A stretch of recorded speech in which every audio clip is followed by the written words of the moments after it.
Load shedding, your social dynamics. In today's episode, we are going to be looking at load shedding, your social dynamics. So, what is this load shedding? In South Africa, we have this phenomenon known as load shedding, where our national energy provider has rolling blackouts, and these blackouts are done to ensure that the energy grid doesn't fail. And we can learn something from that. We can learn something from that when you are experiencing a level of success that you haven't known before, or when you are experiencing success and you start encountering problems in your relationships with friends or family. So let's get into it.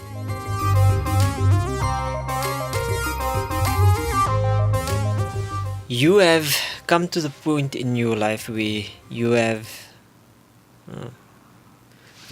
I actually don't know how you got here. It could be that you have experienced tremendous success in your business or at your place of work. You had a plan, you implemented that plan, and you are now experiencing tremendous success. Your status has also been elevated, and in the process you've hit a few obstacles when it comes to your interactions with your friends and family. And it could be that they don't really like where you are at. They don't like this new position, this new place that you find yourself in. So either you have watched my videos and that has helped you to set yourself on a new path and you have started experiencing success, or else, which is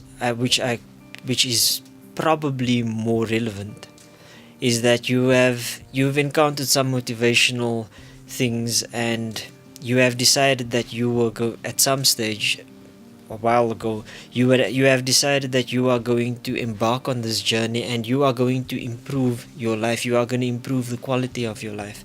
If you are an athlete, you have decided that you are going to try to become, your goal is to become the best in your particular discipline that you can be.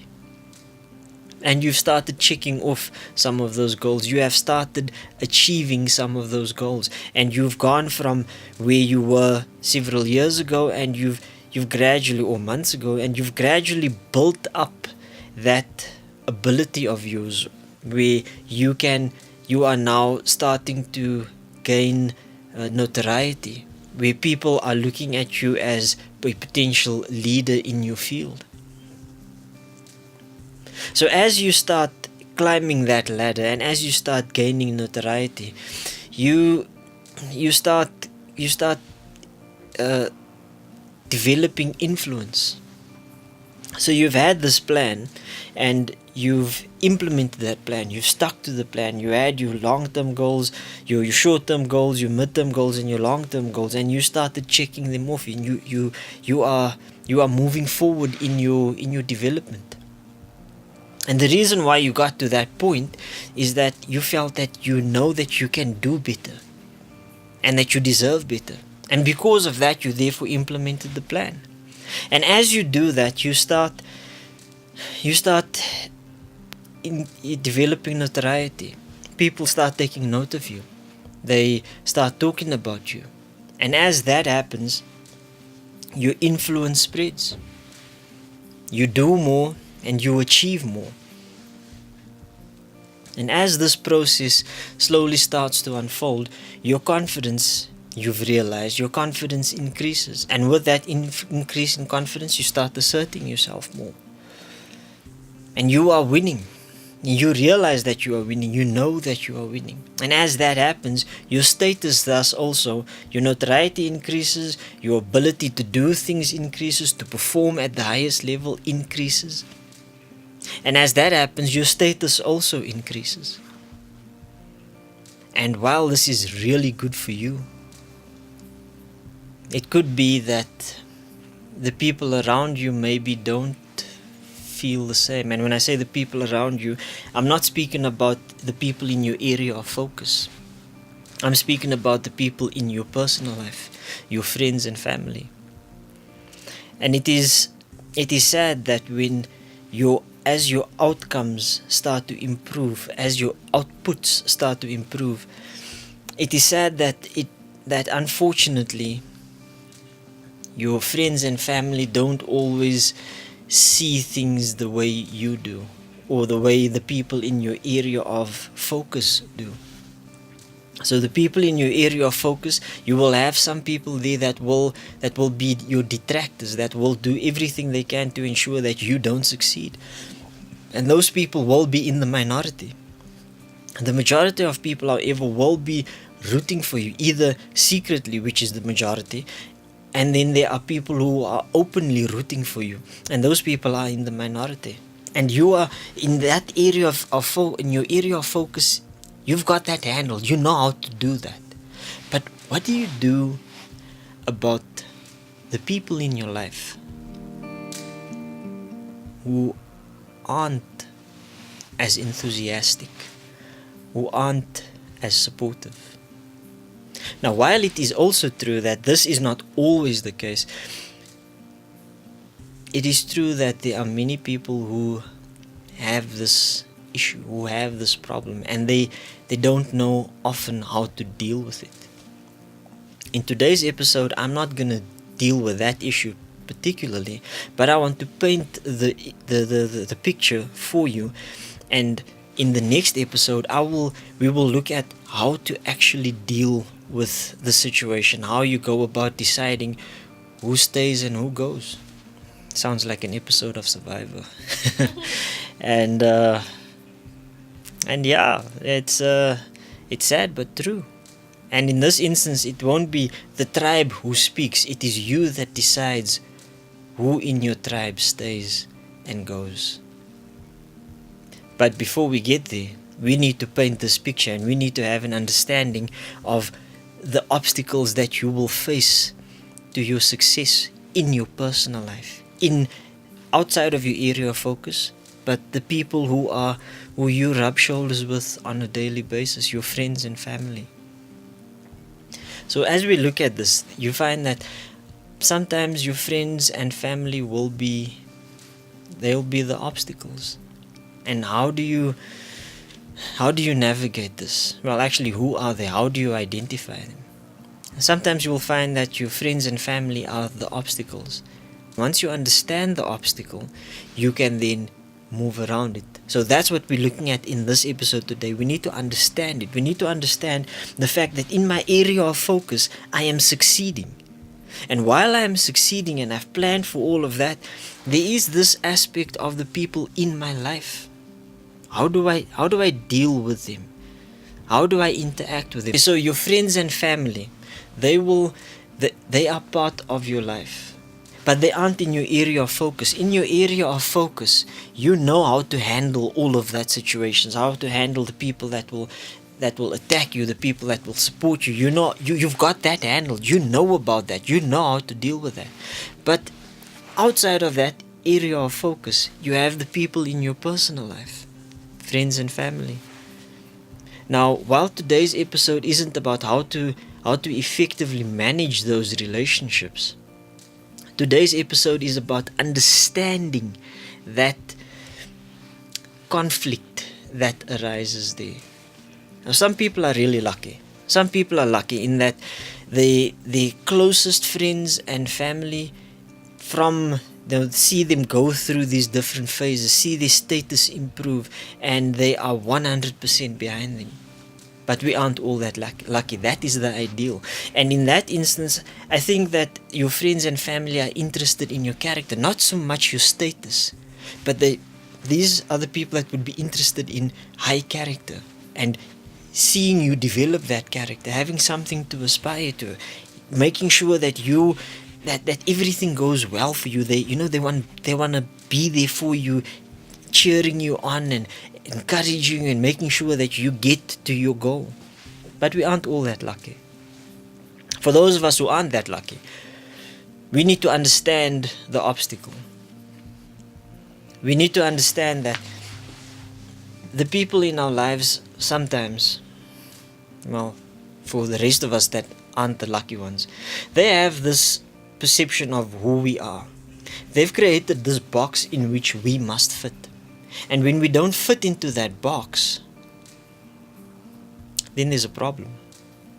They don't want you to make your own box. They want to keep you in this box, and because when they do that, there is some benefit that they derive from it. So they have this view of you, but you are no longer this small. You no longer fit into that box. You've grown and you've developed, and you've managed to do some really amazing things. You've managed to do things that you once thought were impossible, and you are growing and achieving things. Your status has gone up. Your notoriety has increased. Your area of responsibility increases, and you keep on expanding outwards. And you are this big, but the box that they have created for you is that small. And they want to keep you in that box. They want to ensure that you don't get bigger than that, because when you become bigger than that box, then how do they handle you?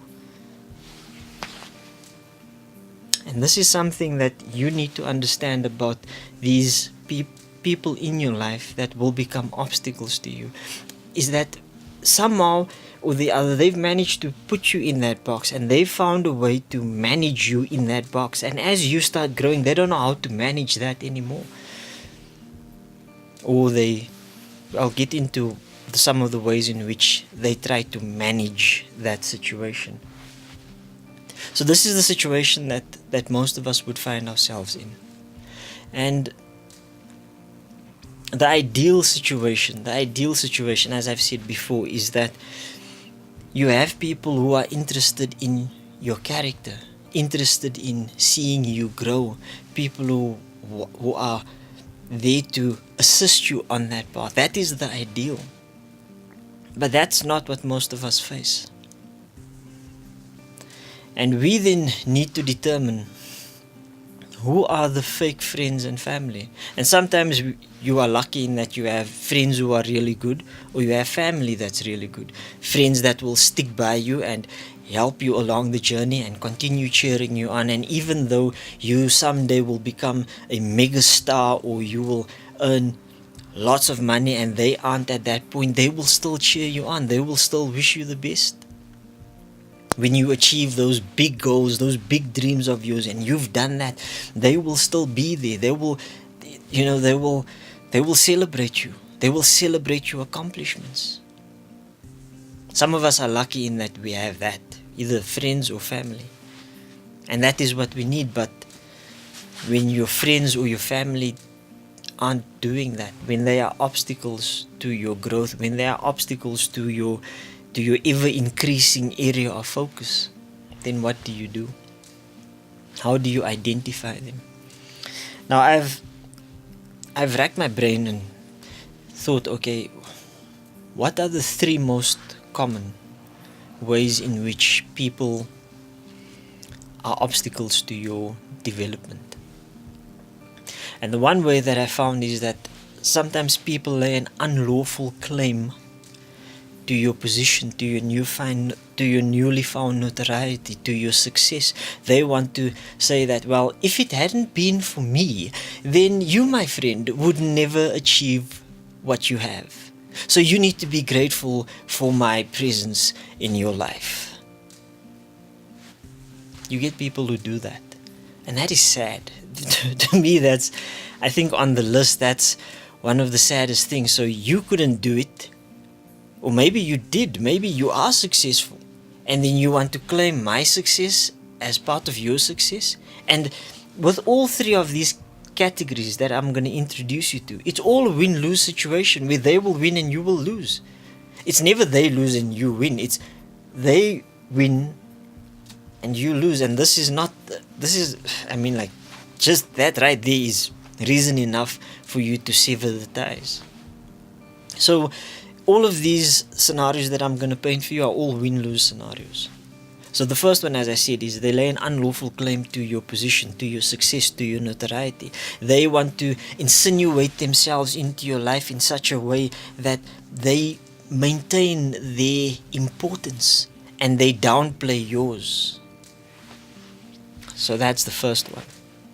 The second category of person, and I think this is more common, are those who feel threatened by you. They feel that as your notoriety increases and as your status, as your position in society increases, they feel that when that happens, you might replace them and they might be relegated to a lower position. Which if you are a person of high character, you aren't going to necessarily do that. You aren't going to do that to your friends or to your family and make them feel less. You're going to try and keep things as they are. Yes, maybe in the eyes of society you would have that high position in life. But because you have that high position doesn't make your friends or family lesser. They share that state, they are in your life. It's not a competition.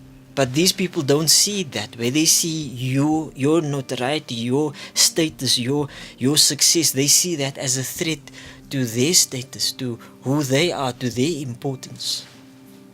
Another win-lose, definitely win-lose. The third category of person are those who build their statuses on the backs of others. And this is also it's a very sad group of people. All three of these people are very, very sad. And I found that on Twitter especially, you find these guys, and these are the guys who will follow people, and then the minute you follow them back, they unfollow you. And they do that so that they can seem important, so that they are the ones with the fans. But they didn't earn the fans that they have. They didn't do anything. There was no exchange of, I will give you my follow for something in return. There was none of that. There was, I will take from you what I am not entitled to. And some people do this by means of, showing others that they have all of these friends. They have all of these people who are with them. But meanwhile, it's fake. It's not real.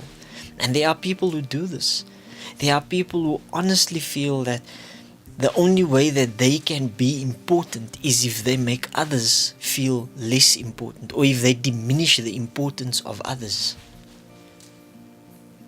And this is that, I don't know if I've used this acronym on my channel before, but these are the typical attributes of the LQBs.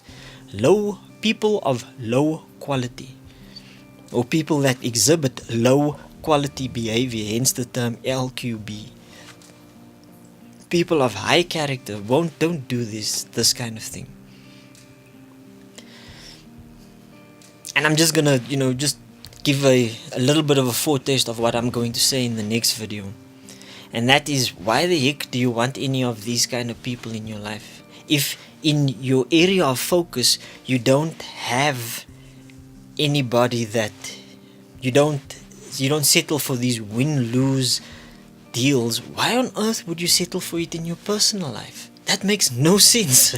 Like, why will I, if I want to, at work, if I want to increase my earnings, if I want to increase my area of responsibility, and I do that the right way, and I'm always pushing for win-win deals, why would I settle for a win-lose deal in my personal life? Why would you do that? And the thing is, what you need to remember is that congruency isn't just important for your area of focus. Congruency is important for all areas of your life. So that people know the way you are at home, the way you are with your family, the way you are when you are out with your friends, and the way you are at work. It's all the same person. It's all the same kind of qualities and characteristics that people are seeing. They might see different aspects of it, but all of those things will always agree. And when you have everything always in agreement, I find that it's easier for you to move forward because there's less stuff for you to worry about. You don't need to worry about lying about this or lying about that, or trying to deceive people on this aspect while trying to promote something else. You don't have to constantly go through that juggling act. It's simple. Everything is fairly straightforward as it possibly can be. Straightforward in the sense that there's nothing for you to constantly remember to be like. When I'm with these people, I need to be like this, I need to exhibit this kind of behavior, and when I'm with this other group of people, then I need to be different. No, if you are congruent and everything in your life is a harmonious whole, that's where it's at. Now, in everything that I say, sometimes it seems really simple, and I think that success essentially is it's simple, but it's hard to achieve. Deception is complex and complicated and easy to achieve. It's easy to deceive people, but achieving success is difficult. It takes work, and you shouldn't be afraid of it. You shouldn't be afraid to be who you are all the time and show people exactly who you are. When you are the same everywhere, then people know you. Whether they know you from work or they know you in your personal life, they will always be able to identify who you are. They'll never get to the point where they're like, oh man, what? You say that Jax is like, what? I can't believe that. You don't want that. You don't want people to be saying that about you or thinking that about you. So congruency is essential. All of the things that you do in that area of focus to advance yourself, having the win-win goal, believing that you deserve better and that you can better, that you can get better, and always being, wanting that win-win situation forever, ensuring that there's congruency in your area of focus. If you do that if you're experiencing success here, in your area of focus, you're experiencing success, then if you apply those same things in your personal life, then isn't there a chance that you will then also experience success in your personal life? So in today's episode, we had a look at the social dynamics of load shedding. And in order to get to the point where you can actually start implementing load shedding, you first need to understand the situation. You need to understand the circumstances, and once you understand the whole situation, you can then start making good decisions. Thank you for watching this episode, and I trust that you will join me for the next episode, in which we will discuss how to actually go about doing it. How do you implement the load shedding? Thank you for watching, and I trust that you will like and subscribe to this channel, and I'll see you guys on the next episode. Cheers.